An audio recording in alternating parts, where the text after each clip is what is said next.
In this video, I'm going to be talking about what it's like to have a relationship in the public eye. But first, I want to say I'm super excited about this channel. Everybody loved last video. I post every day on the channel. I have huge plans for this channel where it won't all be content like me sitting in the car talking or me just having these therapeutic conversations that are uncut. It's going to be mixed with the content like I posted yesterday, and I have new series I'm going to be introducing to the channel. So I'm just excited to make this a network for all things that I'm doing and that I'm passionate about, that's aside from my music, which is on my main channel. Now, back to what I was going to talk about, having a relationship in the public eye. It is a very interesting thing. I obviously grew up on the internet. I am a child of the internet, and the internet's watched me grow up. They've watched me have huge successes, huge failures, and everything in between. I think having a relationship in the public is a tricky thing because a relationship's between two people. A romantic one, when you date somebody, right? And as soon as you bring 5 to 25 or 150 million other people into something, I think it makes it a little bit confusing. Number one, there's going to be people that don't like the relationship to begin with. And when it's something that two people are happy with at a point in time, that could be a little bit upsetting. And I think the whole point of a relationship is two people that like each other. And if the two people happen to be in the public eye, it puts this strange pressure and anxiety on everything.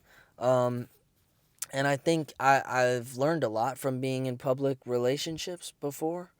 But I also feel like if you guys were able to experience what that's actually like, the good times are really good and the bad times are really bad. And, I think it can be confusing because people take breaks and get back together. And there's always, you don't want to be posting all the time like, oh, we're on a break or we got back together or this. And so it's like it becomes like oh, what do we tell people, rather than just like enjoying it and not having that pressure that most people don't have to have. Most people are able to have a relationship and it's just between them. Maybe their friend group and other things like that. But I think it gets complicated when a lot of other people get involved. And I don't know. It could also be a beautiful thing too. I just think that when you're growing up and trying to figure it out and trying relationships for the first time, it's a lot of pressure.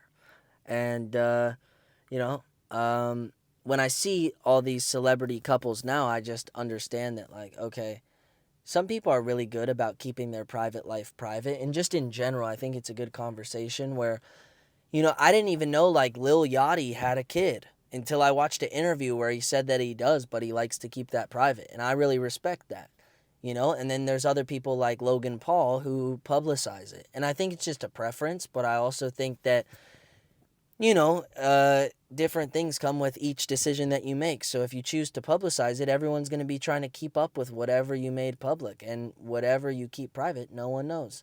I've made a decision to keep my private life pretty private. I don't think people actually, if you really think about it, you actually, over the last couple of years, people don't really know too much about my personal life or what I do on a day-to-day basis, truly, right? Like, I kind of share now what I'm willing to share, and the other parts are private. And I do like that. My full name is Rolf Jacob Sartorius. And I look at it now as though Jacob Sartorius is the entertainer. It's like a brand almost online. I don't go by Rolf in my personal life, but I can distinguish. There's a big difference between Rolf Jacob Sartorius and the Jacob Sartorius that you see online. I think the music that I make and write is the closest thing to me as a person. I think this content on this channel, this is like a passion project. If this doesn't get 1 billion views or 2 billion subscribers or whatever, I'm fine with that. I have fun making these videos. I hope my kids one day watch these videos, and I hope that people discover this at a point in time where it's relevant and it can help people. I don't know.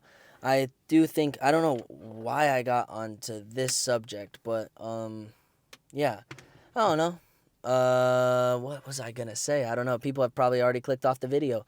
Man. But I'm grateful. And the the public can make things difficult. I try to keep my life pretty private, but I also do post content pretty much every day. And I think also when I was kind of in this party phase and I wasn't sober, I didn't really post much. No one really knew me. And it's kind of scary because I've shared my whole life on the internet since I was 13, even before that. Honestly, people found me at 13, but I've been doing it since I was like 11. So basically over 10 years. Um, and it's kind of strange. I used to have this deep fear of like, oh, if I don't share everything, like no one's going to know what I'm doing. And now I feel like I don't feel that pressure as much. I try to put out content that could mean something. It's weird because there's not as much of an audience as there might have been before. But at times there's a bigger audience than there's ever been before, you know? I think I got a TikTok like maybe a couple months ago that got like 30 million views, which is like a lot. But I think people come in and go, and I'm just grateful for the people that see this channel. I mean, you guys are special, you guys are loved, and I hope that you guys enjoy this content. I have a great new series coming to the channel next week. Um, we're going to do more of those dates. We're going to start new series. And let me know what you want to see on the channel down below. Be sure to leave a like, subscribe, and I look forward to seeing you tomorrow. Let's go.